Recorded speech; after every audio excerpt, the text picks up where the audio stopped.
Right after the turmoil of World War I was over in Central and Eastern Europe, Vilnius and its surroundings did not become part of Lithuania, nor the Second Polish Republic. Initially, it was known as the Republic of Central Lithuania. It was a puppet state. Of Lithuania? No, of Poland. This here is a forgotten story about the Republic of Central Lithuania, a short-lived state.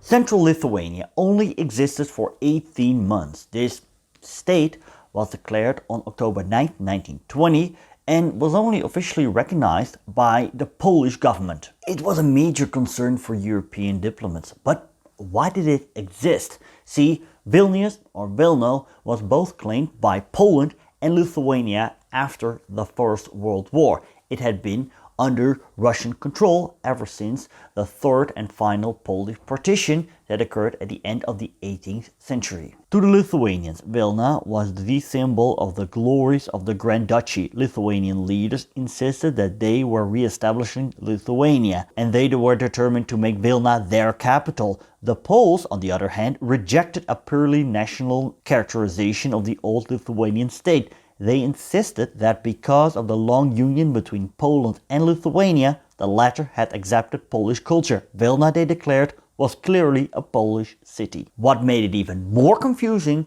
was that prior to World War I, according to Russian statistics, most of the population living in the area was Belarusian. Now, this old Russian census of 1897 had been attacked as inaccurate by all parties. Jews 40.3%, Poles 30.1%, and Lithuanians only 2.1%. In the province as a whole, Jews 12.6%, Poles 8.2%, and Lithuanians 17.6%. Now, do notice that Western observers in the early 1920s emphasized that many people living in the area just refer to themselves as locals. So during the First World War in 1915, the Germans managed to occupy the area, and they left the region at the end of 1918 when they were ordered to evacuate Eastern Europe. A new Lithuanian government was formed, but when the Germans officially left the city on the 1st of January 1919,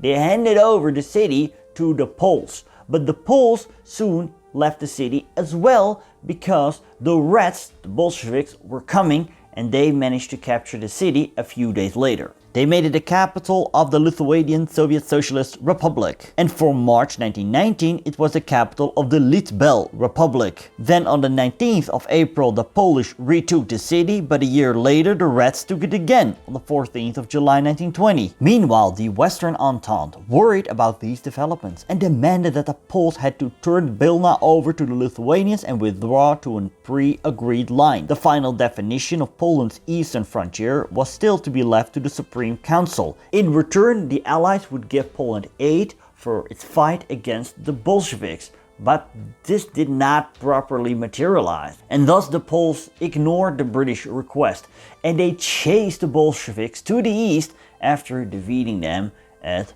the gates of Warsaw, 1920. When the Bolsheviks pulled away from Vilnius, they handed over the city to the Lithuanians, and the Lithuanians on their turn declared themselves neutral in the conflict between the Poles and the Bolsheviks. The Poles, led by Polish Chief of State and Commander-in-Chief Józef Piłsudski, were not having it, and conflict arose. On October 9th, a Polish general, Lucjan Żeligowski, revolted against Warsaw's decision to leave Vilna to the Lithuanians and drove the Lithuanians from the city. He announced the creation of Central Lithuania, and this all happened right before the Suwalki Agreement was to come into effect. Now, historians have debated this a lot. Although it contained no provisions for ratification, the Lithuanians called it a treaty. Polish writers have called it a strictly local military agreement. Some writers have even argued that Poland legally had the right to advance from east of the Vilna-Lida Railroad, where no line of demarcation yet existed. If Warsaw had believed this,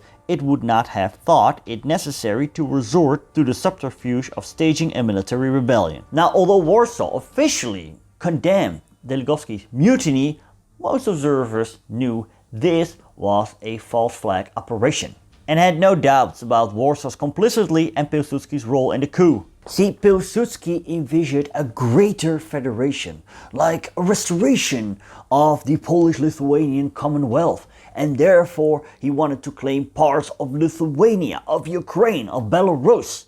But the Lithuanians were simply not interested in this. Nationalism had the upper hand, and the Federalists, they were but a minority among the Polish intellectuals. Now, the creation of the Republic of Central Lithuania basically reflected Pilsudski's ambitions. Now, from this conception came the practice among Polish writers to refer to Lithuanian nationalist government as Kaunas Lithuania. Now, most Poles favored the annexation of the Vilnius region, but Pilsudski, he was careful. Zeligowski became the supreme authority of Central Lithuania as the leader of the armed forces. Executive power, the Provisional Administrative Commission, was made up exclusively of Poles. The government language was Polish, and the courts used Polish law. The deportation of education, organized originally as having Polish, Lithuanian, Jewish, and Belarusian sections, but soon converted into a Polish ministry with special sections for each of the other three nationalities. Fighting between the Poles and the Lithuanians, this was the Polish-Lithuanian War, would not subside till November 1920. The League Council of the League of Nations, the intergovernmental peace organization set up after World War I, proposed a plebiscite, but this came to nothing. Early March 1921, the Council recommended direct negotiations between Poland and Lithuania to be held in Brussels, Belgium. A plan was drafted to transform Lithuania into a federation of two cantons, Vilnius and Kaunas. The state was to be independent and sovereign, yet there were to be very close military and economic ties to Poland. Poland didn't reject it, but Lithuania did. A revised plan was proposed, calling for an autonomous Vilna within a Lithuanian state that would be closely tied to Poland. Both sides rejected it. Zeligowski resigned and Alexander Mieszkowicz, a Lithuanian Pole, formally became chief of state on November 21st. Polls would be held in which the Poles, Lithuanian, Jewish and Belarusian groups boycotted it, voted in favor of the annexationists or federalists. Early 1922, the annexationists won a resounding victory.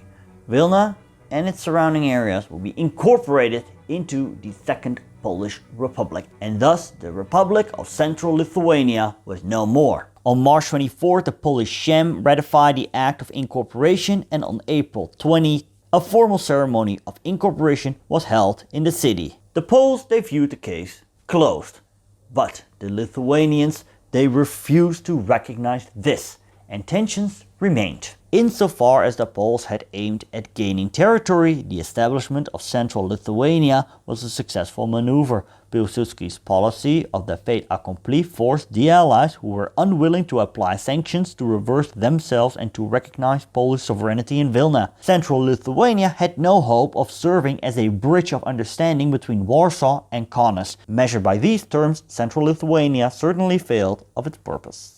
Tensions remained between Poland and Lithuania in the interwar period. Eventually, this city and its surroundings was captured, not by the Germans, not by the Lithuanians, but by the Red Army, who then gave it to Lithuania. But then, Lithuania itself was incorporated into the USSR. That's a story for another time. Now, if you're interested in other short-lived states, these weird anomalies that occurred in Europe after World War I, click here and here for 2 interesting episodes. Thanks for watching and best wishes from Lithuania.